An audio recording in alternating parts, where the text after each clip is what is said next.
Ayan, hello guys! For today's video, ituturo ko sa inyo kung paano ang pagluluto ng masarap na takoyaki.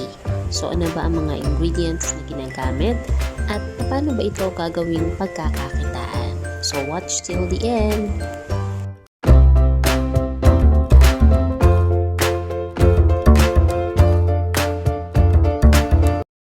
Okay, so yan pag-usapan naman natin yung mga ingredients at equipments na ginagamit sa pagluluto ng takoyaki.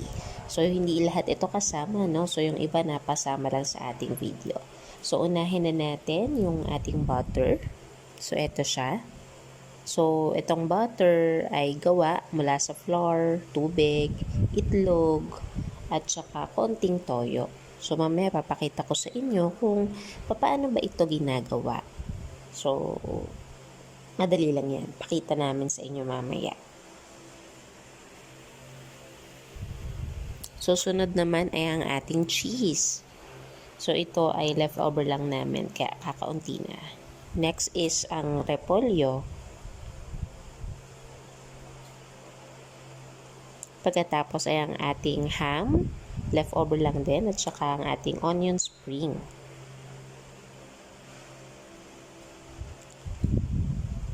Sunod naman ay ang ating ginagamit sa paggawa ng takoyaki sauce, ang toyo. Pati na rin ang ating oyster sauce. Ito siya. So, depende na sa inyo kung anong brand ang inyong gagamitin. At ang ating Worcestershire sauce. Pati na rin ketchup. Yan pa. At syempre, ang ating asukal. So, sa paggagawa ng takoyaki sauce, kailangan din natin ng cornstarch para sa ating slurry. At eto siya kapag napagsama-sama na natin yung lahat. At syempre, ang ating mayo. So, sa equipment naman, ito lang ang meron tayo, ang takoyaki pan. So, ito ay available naman sa Lazada or Shopee. Tapos, itong takoyaki stick. Sa paggawa ng takoyaki sauce, gagawa tayo ng ibang video para doon. Pero, actually, napakadali lang nun kasi paghahalu-haluin mo lang talaga yung lahat ng nabanggit ko na sauce together with the cornstarch. Tapos, ayun na kaagad siya. Titikman mo lamang kung ang lasa niya ay swak na. Matatansya mo naman yun kung matabang or swak na swak or sapat na ang kanyang lasa. So ngayon, ano ba pag sinabi nating takoyaki? So ang takoyaki ay isang Japanese snack. Pag sinabi nating taco, ibig sabihin nito ay octopus, at pag sinabi nating yaki, ibig sabihin naman nito ay grill. So octopus grill. So, marami sa atin ang super familiar na dito kasi sobrang sarap niya talaga. Pag natikman mo siya, uulit-ulitin mo siya kasi talagang iba yung kanyang lasa. So, pakita ko sa inyo paano ba ito gagawin sa bahay at paano mo rin magiging negosyo. Okay, susunod naman natin pag-usapan yung mga gagamitin natin para sa ating takoyaki butter. So, una, kailangan natin ng malinis na tubig. Sunod ay ang ating flour. So, ang ginamit ko dito, nasa 3/4 kilo. Sunod naman ay ang ating isang large egg at toyo. Ang ating squeeze bottle, pati na rin ang ating funnel. At saka isang extra bowl para sa pagsasali na ito pag ginawa na natin siyang butter. So, ngayon, pagkalagay ng ating tubig, kailangang haluin mabuti hanggang sa wala na siyang lump or buo-buo. So, ngayon, itong egg, ibibit na natin. So, kailangan ay nasa extra bowl kasi baka bulok o kaya may balat. So, instead na idiretso natin, magagawan pa natin ng paraan kung sakaling ganun nga ang mangyari. So, ibit na natin. So, pagkabit, ilagay na natin kaagad dito sa ating ginawang butter. At haluin na natin ulit ng mabuti. So, yan. So, pagkahalo natin, pwede na nating ilagay sunod ang ating toyo. Ito ang magbibigay ng lasa dito sa ating ginagawang butter. So yan. Pwede na natin siyang i-transfer sa mas maliit na bowl pagkatapos ilagay na natin sa squeeze bottle. So yan, andito na siya. Ilagay na natin ito ngayon sa ating squeeze bottle. So mas madali kasi kapag sa pagluluto ng takoyaki, pag nakalagay siya sa squeeze bottle na yon para tuloy-tuloy yung ating pagluluto. So eto na siya. So kung plano ninyo na magnegosyo ng takoyaki, mas maganda kung halimbawa marami ng inyong customers, marami na rin yung gawin ninyo na butter. Ang hirap kasi kapag ang dami nakapila, tas mayat maya, titimpla kayo ng titimpla. Medyo matrabaho din kasi.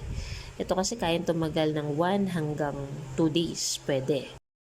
Yan. So, eto na. Nilagay ko na ang ating takoyaki pan sa ating stove. So, nilagyan ko na rin ito ng langis at pinapainit ko lang ng bahagya para madali na nating mailagay yung butter. Hindi dumikit.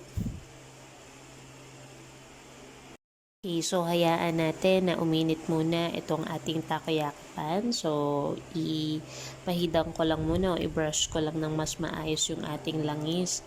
Sa pagluluto ng takoyaki, nakaka-enjoy din naman siya talaga, lalo na pag nakikita mo na bumibilog ng maganda o maayos yung ating mga takoyaki balls. So, ito, pwede na natin itong lagyan ng takoyaki butter.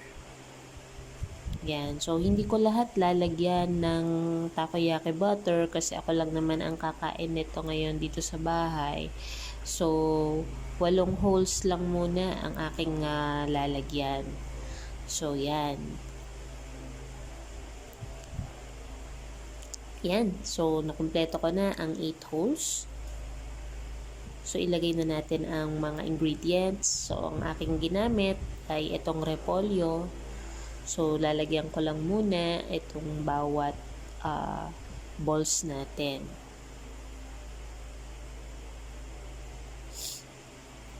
So, depende sa inyo kung ano ang gusto ninyo mga gustong gamitin na ingredients. Pero sa pagnenegosyo, itong repolyo lang ang laman, pwede na. So, veggies ang tawag nila kapag ganoon. Pagkatapos, konti lang yung puhunan mo, pero yung lasa niya, masarap na. Kasi pag nalagyan ito ng sauce at saka mayo, okay na ang lasa nito eh. So, sunod naman ay ang ating cheese. So, kung sa pagnenegosyo, ang gamit ninyo, yung isang gayat ng cheese, okay na, malasa na rin. Pero kung gusto nyo mas malasa, idagdag nyo na lang sa costing ninyo. Tapos, dagdagan nyo na lang din yung presyo. Yan. So, ako kasi hindi ako ganun mahilig sa cheese eh. So, itong ganitong karami okay na sa akin. So, ayan. Sunod naman nating ilalagay, pagkalagay ng cheese ay ang ating ham. Yan, so hindi pa man luto pero nakakatakam na kaagad ang kanyang lasa. So lagyan natin ulit ng ham ang bawat balls na ating iluluto. So sa pagtitinda ng takoyaki, dapat kwentado nyo talaga lahat na nagastos ninyo.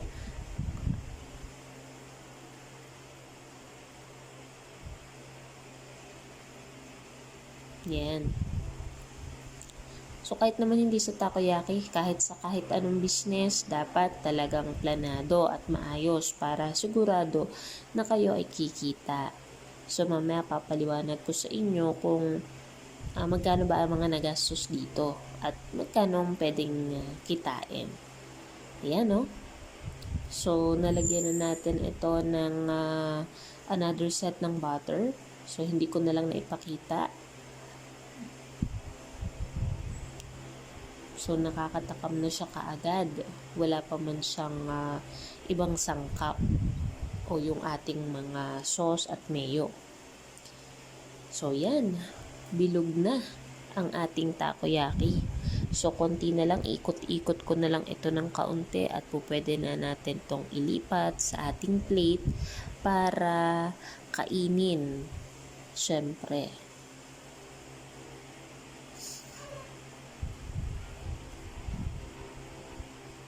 So ito, ikot-ikot lang to.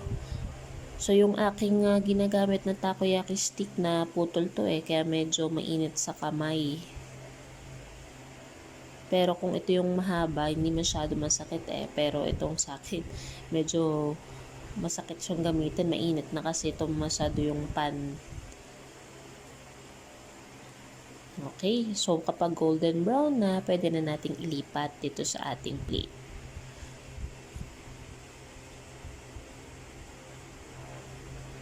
Yan, nakakatakam ang ating takoyaki balls. Kung kayo ay nag-iisip ng negosyo, wag mo na kaagad kayo sumabak dun sa mga nirerentahan o dun sa mga commercial space kasi dapat aral na aral ninyo ito or else malulugi lang kayo. So, simulan nyo muna sa inyong bahay, magpa-order kayo sa inyong mga kapitbahay. So, tsak, meron at merong bibili nito sa inyo. So, sigurado namang masarap ito at pipilahan kayo sa inyong nayo. Yan, hindi na nahagip ng video yung paglalagay ng takoyaki sauce. So, ito na yung ating mayo. So, kakaunti na yung mayo natin dahil kasi namin ginagamit kapag nagluluto ng takoyaki na pang merienda. So, yan, ang hirap niyang lumabas. So, hindi na siya ganun ka-presentable. So, ngayon, pwede na natin siyang lagyan ng onion spring. Sa authentic na takoyaki, ang nilalagay talaga dito ay yung bonito flakes, pati na rin yung nori. Pero, para budget friendly, ito lang munang ilalagay natin, itong spring onion. Pero kahit ito lang ang nakalagay, sureball ako na masarap talaga yung inyong magiging takoyaki. So, pagdating naman sa mayo, ang ginagamit namin dito is yung Thailand Japanese mayo. Malasang malasa siya para sa akin. So, ito, tikman na natin.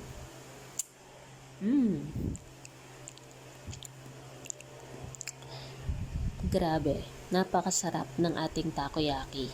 So, hindi pa ito yung octopus talaga na laman. Ito ay veggies, ham, pati na rin cheese. Pero talagang yung lasa niya, panalong panalo. Winner kayo dito. So, pwede nyo na tong simulan na pang negosyo. Sa gaya nga ng sabi ko sa inyo kanina, sa pagnenegosyo, dapat kwentado nyo lahat. Kasi danas ko na yan. May mga pagkakataon na talagang nalugi kami sa pagtitinda. At ngayon pa lang kami ulit nagsisimulang bumangon. So, ang hirap kasi kapag nag-work ka, pagkatapos gusto mo rin, di ba parang ganoon man tayo, bukod sa ating work, gusto pa nating mas magkaroon ng extra na pagkukuhanan. Kaya lamang kapag nga hindi ka naging hands-on, parang mas mabibigatan ka kapag di mo pinalano yung iyong negosyo. So, mamaya papakita ko sa inyo, sabi ko nga kung magkano ba ang nagagastos at magkano ba ang posibilidad na pwedeng kitain dito sa pagtitinda ng takoyaki. So, yan, tikman pa natin ulit. Talagang masarap siya. Nakakatakam ba, guys?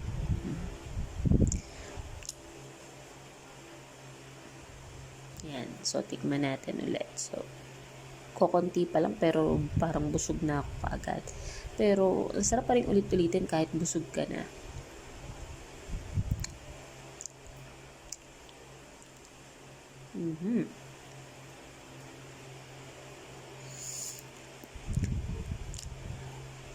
So, itong mga ingredients na meron tayo, mabilis lang naman siyang mabili sa mga tindahan. Pagkatapos yun yung mga equipments, madali mo lang din makikita sa Shopee or Lazada. Meron na sila ding nakapackage na pangpanimula. So yun, pwede ninyo yung hanapin sa mga online shop na nabanggit ko. So, yan. Ma-share ko nga lang pala sa inyo, no? Dati kasi, kaya talagang, ako sa takoyaki, nung 2020, nag-start kaming mag-franchise nito. Hindi pa kami ganun ka-familiar sa snack na to noon eh. Pero nakita ko na, may nakita ko sa kanya, meron kasi nabigay sa akin ng business proposal na maganda talaga yung kitaan. So, ginarab namin yon. Kaya lamang talagang minsan may mga bagay na hindi umaayon eh. Nung 2020, di ba, noong March 2020, nagkaroon ng lockdown dahil sa COVID. So, yun, ang laki ng nagastos namin, ang laki ng nawala din. So, talagang nakakalugmok kapag ganun. Kasi yung mga naipon mo, napunta doon, nangarap ka na sakaling uunlad ang iyong buhay. Kaya lang, talagang minsan, hindi pinapalad. Life is a cycle talaga eh. Minsan, nasa taas ka, minsan nasa ilalim. Pero kailangan natin tanggapin. We have to move on. Kaya ang ma-advise ko lang sa inyo kung sakasakali na naiisip ninyo na magbukas ng takoyaki business is wag muna kayo agad-agad mag-franchise. Siguro oo, merong mga sinuswerte ka agad pero kasi syempre businesses are risk din eh. So hindi mo masasabi. So, kailangan talaga ng masusing pag-aaral. So, nood-nood muna kayo sa mga vlogs. Kasi kapag nag-franchise ka, meron kang babayaran na franchise fee or cost. Pero kung ikaw mismo yung makakatuklas kung paano ba gawin yung mga supplies na kinakailangan sa yung ititinda, so tingin ko mas magiging panalo ka. Kasi kung naisip namin yun kaagad before na ay pwede palang gawin lang yun, ganun din halos ang lasa niya, hindi na kami para umangkat pa ng mga premium supplies. Pagkatapos ay konti lang naman yung kikitain or halos wala kasi nabayad ka pa ng commercial space. Pero kung magbubukas ka lang muna sa inyong mga baryo, wala kang babayaran or rerentahan na tindahan, ay palagay ko mas kikita ka pa doon. Tapos meron naman mga GC sa mga barabarangay, di ba halos ngayon. So, yun. Subukan nyo muna yung ganun sa maliit lang muna hanggang sa papalaki ng papalaki. Karamihan din sa mga customers ngayon, hindi na sila masyado dun sa mga sasabihin mo na sobrang sarap na mga tinda or sobrang sarap na binebenta tapos may kamahalan. Basta napansin nila na ay ito halos ganun din ang lasa tapos mura pa. Yun, papatok yun sa kanila. Kasi alam naman natin ngayon sobrang mahal na mga bilihin. Bihira na talagang kumain ang mga tao ngayon sa labas. So mapapansin ninyo, halos yung talagang may pera na lamang ang nakakakain dun sa mga social na lugar. Tapos yung mga average na tao talagang kapag may sweldo lamang or kung meron lamang okasyon sa pamilya, yun saka lamang talaga punta sa mga ganong lugar. So, yun, payo lamang yun para sa mga nakakaisip na magbukas ng negosyo. Yan, so proceed na tayo sa pagkukwenta. Dito na tayo sa costing natin. So, magkano ba yung mga possible na magastos natin or ninyo kung sakaling kayo ay magtitinda ng takoyaki at magkano ang pwede ninyong kitain. Kung ito yung inyong mga bibilhin na produkto gaya ng mga pinakita ko sa inyo kanina ay magiging pareho, halos pareho yung kalalabasan ng kita. Pero kung gagamit kayo ng ibang ingredients ay dapat mag-costing kayo ng sa inyo. So, yung presyo din ng mga paninda ay iba-iba sa bawat nayon, sa bawat city, sa bawat lugar. So, hindi talaga magkakaparehas. Baka sasabihin nyo, ay hindi naman pala, iba naman pala yung kinita ko sa kinita doon sa vlog. So, ito, yung costing natin. Okay, so mag-proceed na tayo sa ating costing. So, dito muna tayo sa ating takoyaki butter. So, ito estimation lang ang ginawa ko. Pero may possibility na mas lumaki pa yung inyong kitain. Kasi ang adjustment na ginawa ko ay sa mas palamang. So, tsak na may kikitain kayo talaga. So, sa takoyaki butter, yung 6 cups na all-purpose flour ay kinuwenta ko ng 33 pesos. Kasi ang isang cup ay kinuwenta ko sa mga nasa 5 pesos and 50 cents. Ang toyo at saka langis, kinuwenta ko lang sa mura kasi konting-konti lang na may nagamit. Ang toyo ay piso, ang oil ay 2. Sa gas naman, mga 10 pesos siguro. Although saglit lang naman, hindi naman ganun katagal. Ang isang itlog kinuwenta ko na 9 pesos. Yung tubig kasi binibili din namin yon, so piso. So ang labor kinuwentahan ko rin ng 5 piso. So pag ini-add natin ito lahat, 61 pesos. So ang nagawa kong balls doon sa 6 cups ng flour ay nasa 50 balls. So i-divide natin, 61 divided by 50. So pumapat na 1.22 pesos ang ating puhunan per ball para sa takoyaki butter. Sunod naman natin kukwentahin ay yung sa fillings na ating ginamit. So, nabili ko ang 500 grams na repolyo sa 15 pesos. Ang ham na 250 grams ay 90 pesos. Ang malaking cheese na 500 grams ay 120 pesos. So, ang total ay 225 grams. So, nung ini-add ko ang lahat ng gramo nito, pumatak na nasa 1,250 grams lahat. So, ngayon, yung repolyo, ham at cheese ng tinimbang namin ay nasa 450 grams, 200 grams, and 420 grams. So, ini-add namin yun, nasa 890 grams. So, isinubtract namin siya mula dun sa 1,250 grams na timbang ng tatlong to. So, ibig sabihin, nasa 360 grams yung nagamit namin. So, yung 1,250 dinivide sa 360 grams, so pumapatak na 3.47 grams. So hindi na napalagay sa computation, pero yung 225 pesos kanina i-divide sa 3.47 na grams.